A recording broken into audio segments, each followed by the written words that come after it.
Lee Murray wasn't just any ordinary criminal. He was a man who lived life on the edge, teetering between fame and infamy. Born and raised in the gritty streets of South London, Murray's life seemed destined for chaos from the start. But instead of falling into the shadows like so many others, he carved a path that made him both a local legend and one of the most notorious figures in British crime history. His journey from a mixed martial arts fighter to the architect of the largest cash robbery in the world is a story that borders on the cinematic. A tale of ambition, violence, and an insatiable hunger for more.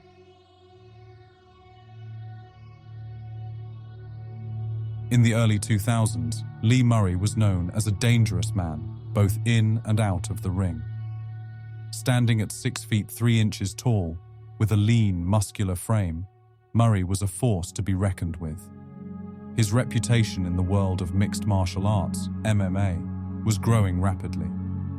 He wasn't just a fighter, he was a fighter with an edge, a street fighter who had learned his craft in the rough and tumble world of South London's criminal underbelly before he ever stepped into a professional ring. Murray made headlines in 2004 when he went toe-to-toe with UFC legend Tito Ortiz in a brawl outside a London nightclub. Rumor has it that Murray dropped Ortiz with a single punch, cementing his reputation as a man not to be trifled with. But while the MMA world took notice, Murray's ambitions went far beyond the octagon. He craved more than just a fight purse. He wanted the kind of money that could change his life forever, and he knew exactly how to get it.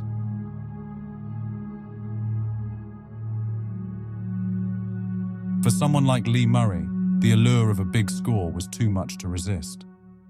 The adrenaline of a heist, the thrill of outsmarting the system, and the promise of millions of pounds in cold, hard cash, it all called to him louder than any crowd at a fight ever could. Murray wasn't content with the life of a professional athlete. He wanted the kind of riches that only came from taking it by force. And he wasn't interested in small-time jobs or petty crimes. He had his sights set on something much bigger, the Securitas depot in Tonbridge, Kent. To pull off a job like that, Murray knew he needed a crew of skilled and ruthless individuals, people who wouldn't flinch at the thought of violence or be easily scared off by the risks. And in the criminal circles he moved in, finding the right men for the job wasn't difficult. Murray was already a well-known figure in the South London crime scene, respected for his toughness and feared for his temper. When he talked, people listened. Lee Murray knew that pulling off a heist of this magnitude required more than just guts. It needed a team of specialists.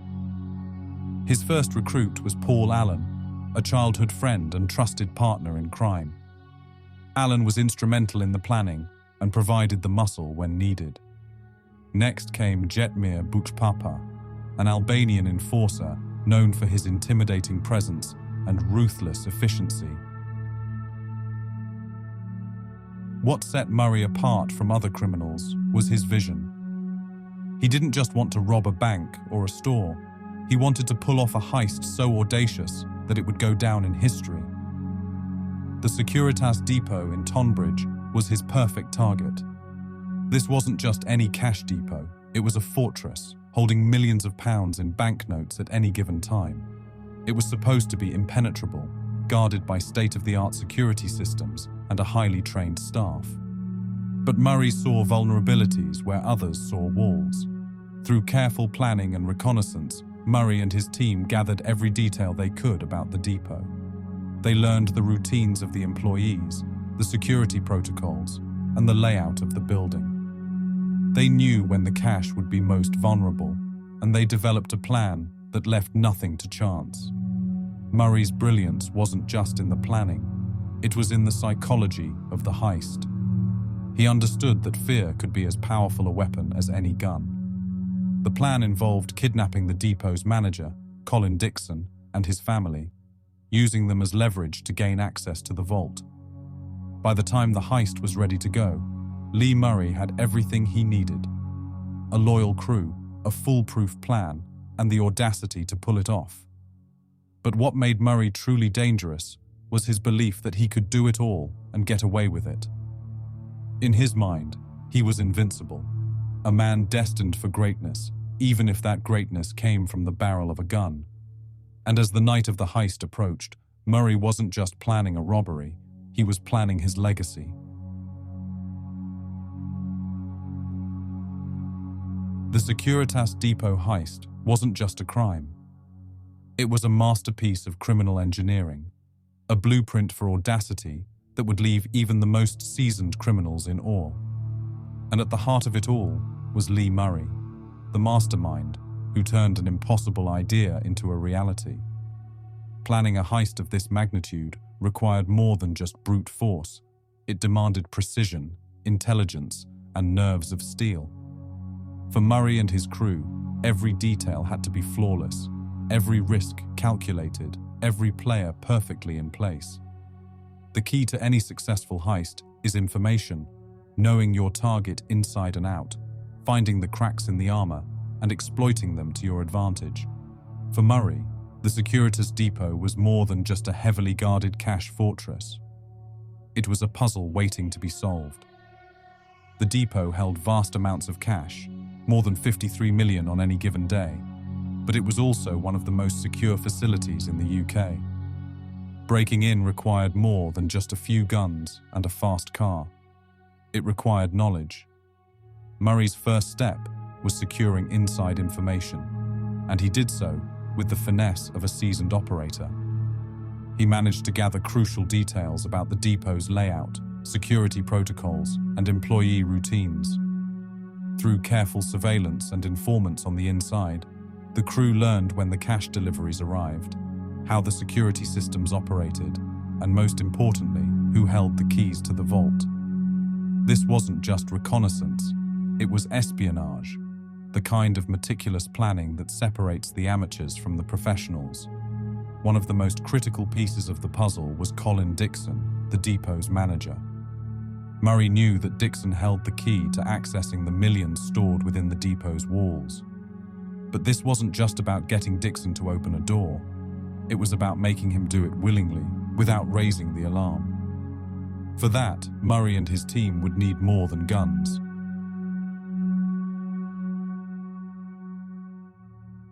Murray's vision for the heist was nothing short of cinematic. He didn't just want to rob the depot. He wanted to do it in style, with a level of sophistication that would leave the authorities scratching their heads. This was where the disguises came into play. The crew didn't just throw on masks and gloves. They transformed themselves into police officers, complete with authentic-looking uniforms, badges, and even latex masks that altered their appearances. These weren't cheap Halloween costumes. They were professional-grade disguises designed to deceive anyone who crossed their path. The uniforms were custom-made, meticulously crafted to mirror those worn by the UK's police force. The latex masks, produced by a specialist, were so realistic that they could fool even those who knew the gang members personally. For Murray, the disguises weren't just about hiding their identities. They were about creating a psychological edge, instilling fear and compliance in their victims by projecting authority and control. On the night of the heist, the crew would roll up to the depot looking like a team of law enforcement officers on official business.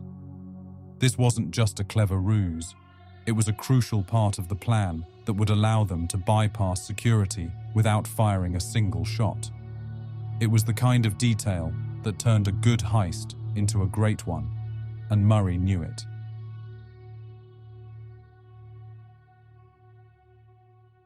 As the planning progressed, Murray drilled his team relentlessly.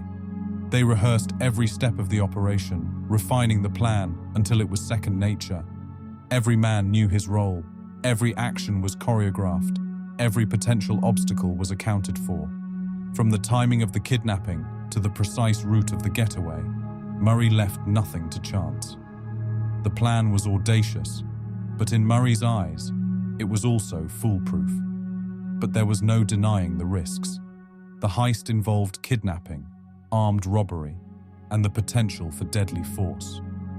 If anything went wrong, if any part of the plan fell apart, the consequences would be catastrophic. For Murray and his crew, the stakes couldn't have been higher, but that was exactly how Murray liked it. He wasn't just chasing the money, he was chasing the thrill, the ultimate high that only came from pulling off the impossible. Timing was everything. The heist had to be executed with military precision, and Murray knew that the smallest mistake could unravel the entire operation. After months of planning, the date was set, February 21st, 2006. The team would strike under the cover of darkness when the depot was most vulnerable and the streets of Tonbridge were quiet. The plan was to hit the depot after the largest cash delivery had been made, ensuring that the vault would be filled to capacity. But they couldn't strike too late, or they risked encountering increased security measures. It was a narrow window of opportunity, but Murray was confident that his team could hit it perfectly. The night before the heist, the crew gathered in a safe house going over the plan one last time. There was no room for doubt, no space for fear. They were about to make history, and Murray reminded them of that fact. This wasn't just another job, it was the job, the one that would set them up for life. As they prepared to head out, there was an unspoken understanding among them. This was it. No turning back.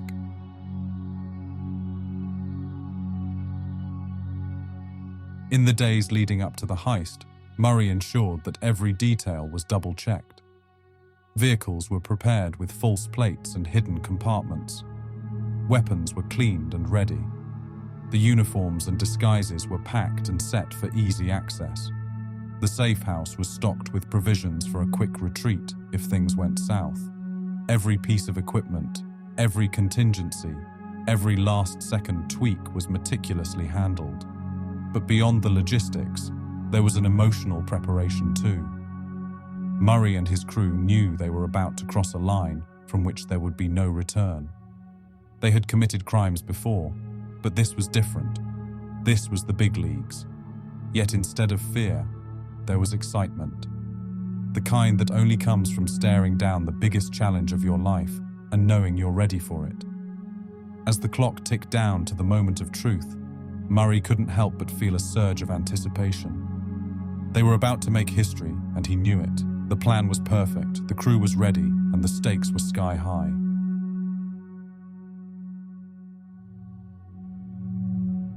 The cold, dark night of February 21st, 2006, in Tonbridge, Kent, was about to become infamous.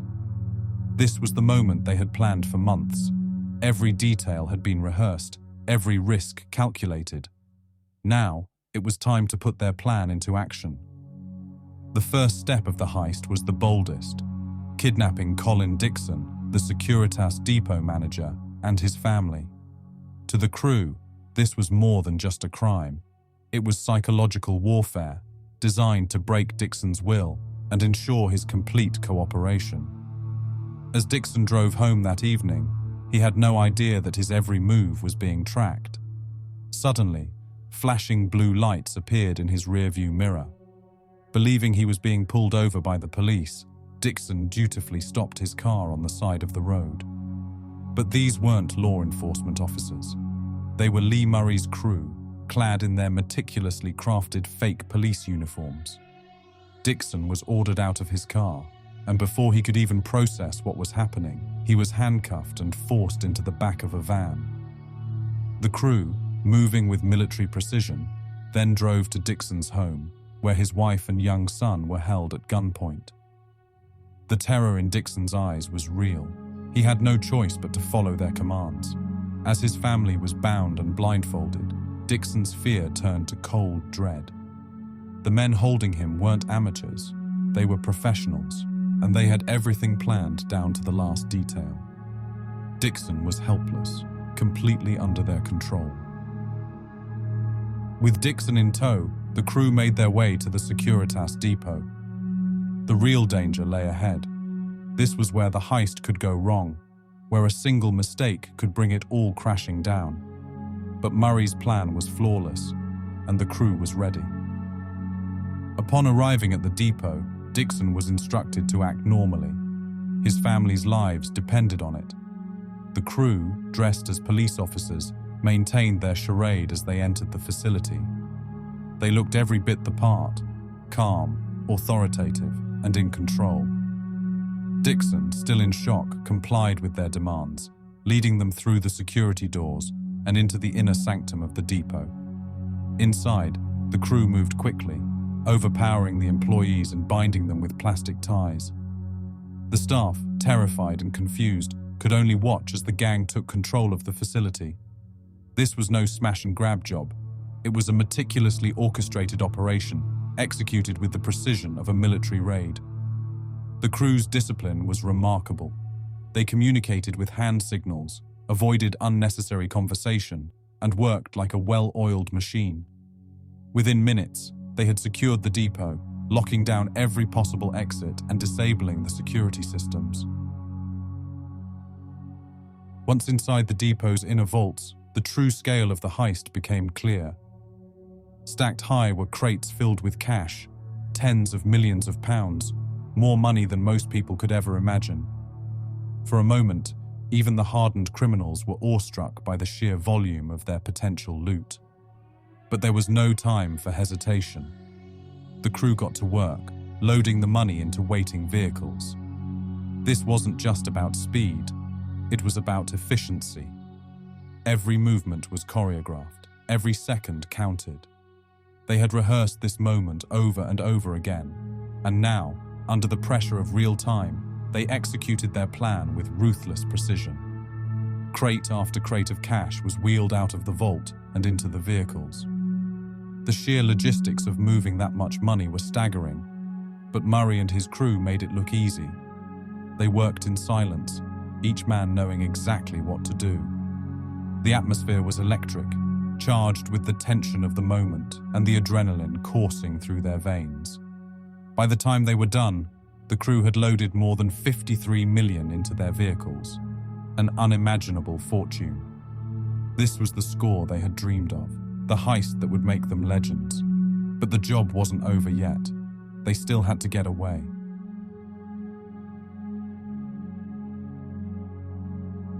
With the cash secured, the crew made their exit.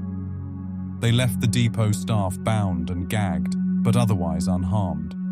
For all its brutality, this was a heist carried out with minimal violence, a testament to the crew's discipline and Murray's leadership. The getaway was a masterclass in evasion. The crew used multiple vehicles, switching them out at predetermined locations to throw off any potential pursuit. They had thought of everything, from disguises to escape routes. The police, alerted to the heist only after the crew had already made their escape, were left scrambling. By the time the authorities arrived at the depot, Murray and his crew were long gone, disappearing into the night with their incredible haul. The heist had taken just over an hour, but it would go down in history as one of the most daring and successful robberies ever carried out. For Murray and his crew, the immediate aftermath of the heist was surreal. They had pulled off the impossible, walked away with more money than they could ever have dreamed of. But with the euphoria came the realization that their lives would never be the same. They were now the most wanted men in Britain. Murray had planned for this too. The crew dispersed, each man following a carefully laid out plan to avoid detection. They changed their appearances, used fake IDs, and kept a low profile. But the sheer scale of the heist made it impossible to remain hidden for long. Despite their best efforts, the crew's plan began to unravel. The pressure of being on the run, combined with the intense police investigation, led to mistakes. Members of the crew were picked off one by one, their lives of luxury cut short as the long arm of the law closed in. But for a brief moment, they had lived the dream, pulling off the biggest cash heist in British history, outsmarting the authorities, and walking away with millions. It was the ultimate high, the pinnacle of their criminal careers. And at the center of it all was Lee Murray, the mastermind who had turned a wild idea into a stunning reality.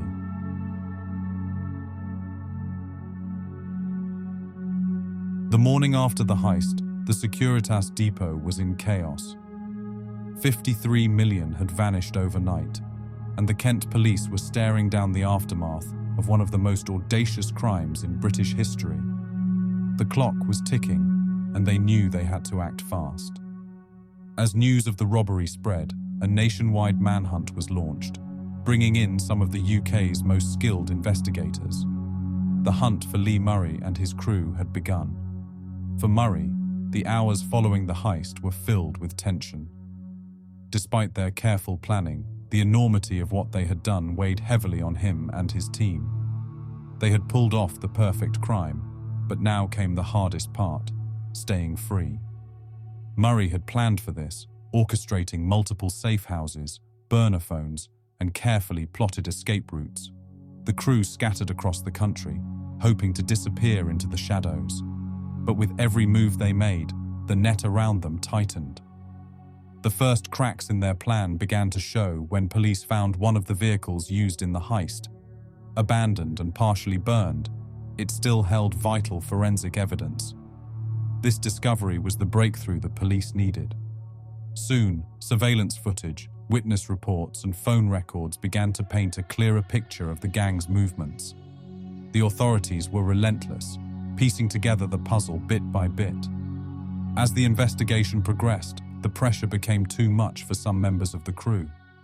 Paranoia set in, and they started making mistakes. Careless phone calls, flashy spending, and nervous behavior that drew attention. One by one, the police picked them off, unraveling the team that had once seemed untouchable. But Lee Murray remained elusive. As the manhunt intensified, Murray fled to Morocco, a country without an extradition treaty with the UK. It was a bold move, but it wasn't enough to keep him hidden forever. Murray's love for the high life proved to be his downfall. He couldn't resist flaunting his wealth, and soon, his lavish lifestyle drew the attention of the Moroccan authorities. In June 2006, after months of evading capture, Lee Murray was finally apprehended in Rabat, Morocco. His arrest was the climax of an international manhunt that had gripped both the public and law enforcement alike. Despite the distance, the UK police, in collaboration with Moroccan authorities, had caught their man. Murray, once a celebrated fighter and the mastermind behind the greatest heist in British history, was now behind bars. While Murray fought extradition, claiming his Moroccan citizenship, the rest of his crew faced justice back in the UK. The heist that had seemed so perfect was now crumbling, with long prison sentences handed down to each member of the gang. Yet, even as the law closed in, the mystery of the missing millions remained. Much of the stolen cash was never recovered, adding another layer of intrigue to the story. The manhunt for Lee Murray and his crew became legendary. A chase that spanned continents and showcased the lengths to which law enforcement would go to bring the criminals to justice. But even as he sat in a Moroccan prison cell, Murray's reputation only grew, cementing his place in the annals of criminal history. For a fleeting moment, he had pulled off the impossible, and for many, that made him a legend.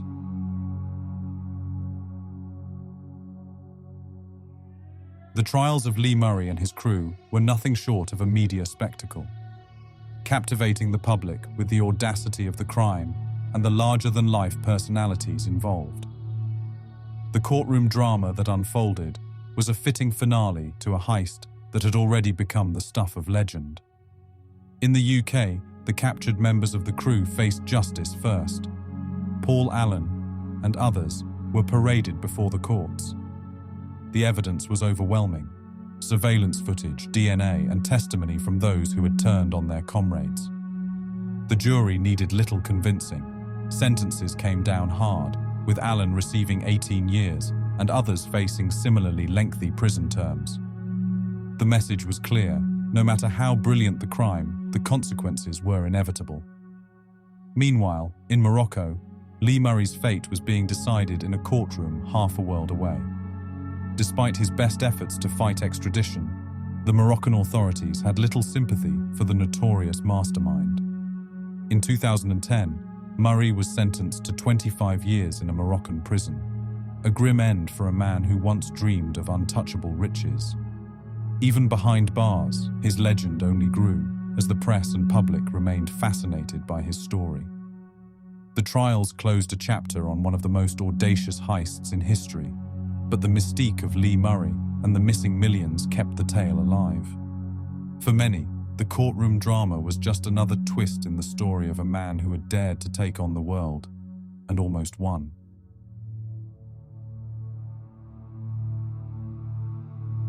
For more raw and real crime stories, hit the like button and subscribe. Until the next episode, stay alert and stay safe.